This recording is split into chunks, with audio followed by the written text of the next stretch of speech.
Assalamualaikum warahmatullahi wabarakatuh. Good morning, students. How are you today? Well, today we will learn about analytical exposition. Let's see the definition of analytical exposition.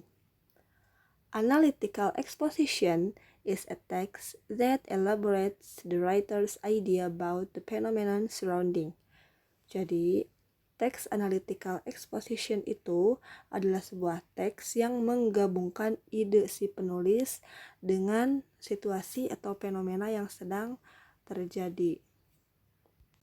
The social function of analytical exposition text is to persuade reader or the listener that something in the case and to analyze the topic that the thesis or opinion is correct by developing an argument to support it.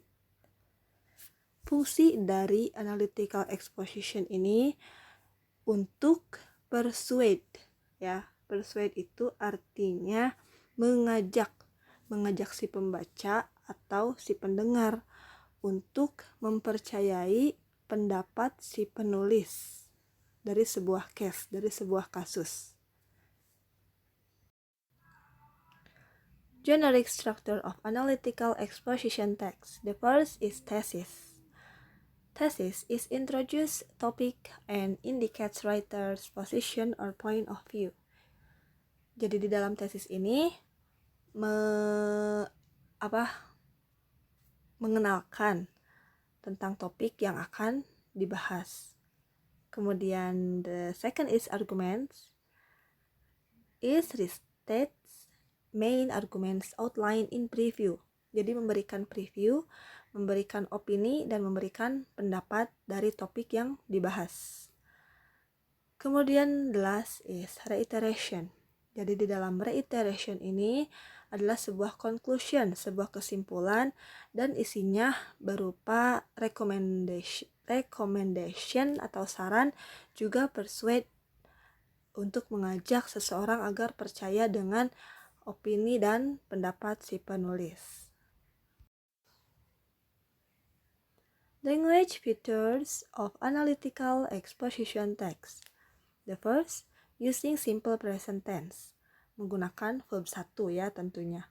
The second, using relational processes. Relational processes itu contohnya be, become, menjadi, seem, terlihat, sound, terdengar, wake, make, ensure, etc. And then using internal conjunction to state argument. For example, but, tapi, or, atau, and, dan, so, jadi, moreover, while, etc. For reasoning through causal conjunction or nominalization. For example, because, karena, because of, since, for, therefore, etc. Nah, pokoknya ini tuh kayak kebanyakan kayak conjunction sih ya, atau kata penghubung, kata tambahan ya. Example of exposition text. Ini lebih tepatnya example of analytical exposition text. Ya, there are 7 example, ada 7 contoh dari analytical exposition. The first is letters, surat. The second is political leaflets, surat politik. And then essays. And then newspaper articles, koran ya. And then editorials. Editorials itu adalah sebuah kabar berita yang ada di dalam surat kabar. And then speech atau pidato. And then legal defenses atau surat hukum. This is the example of analytical exposition text. The title is Cars should be banned in the city. Mobil harus dilarang di kota. Nah, kita lihat dulu yang pertama, ini tesis ya, introduce-nya, pembukaannya. Cars should be banned in the city. As we all know, cars create pollution and cause a lot of road deaths and other accidents. Mobil harus dilarang di kota. Seperti yang kita ketahui, mobil menciptakan polusi dan menyebabkan banyak kematian di jalan raya dan kecelakaan lainnya. Nah, the second nih, argumen. Argumen ini berisikan tentang pendapat dari si penulis. Firstly, cars, as we all know, contribute to most of the pollution in the world. Cars emit a deadly gas that causes illness such as bronchitis, lung cancer, and triggers of asthma. Some of these illness are so bad that people can die from them. Nah, yang pertama, mobil seperti yang kita ketahui menyumbang polusi terbesar di dunia. Mobil yang mengeluarkan gas mematikan penyebab penyakit seperti bronkitis, kanker paru-paru, dan pemicu asma. Dari beberapa penyakit ini sangat buruk sehingga orang bisa mati karenanya. This is the first argument. Kita masuk ke argumen yang kedua. Secondly, the city is very busy. Pedestrians wander everywhere and cars commonly hit pedestrians in the city, which causes them to die. Cars today are our road's biggest killers. Yang kedua, kota ini sangat sibuk, sangat ramai, sangat padat.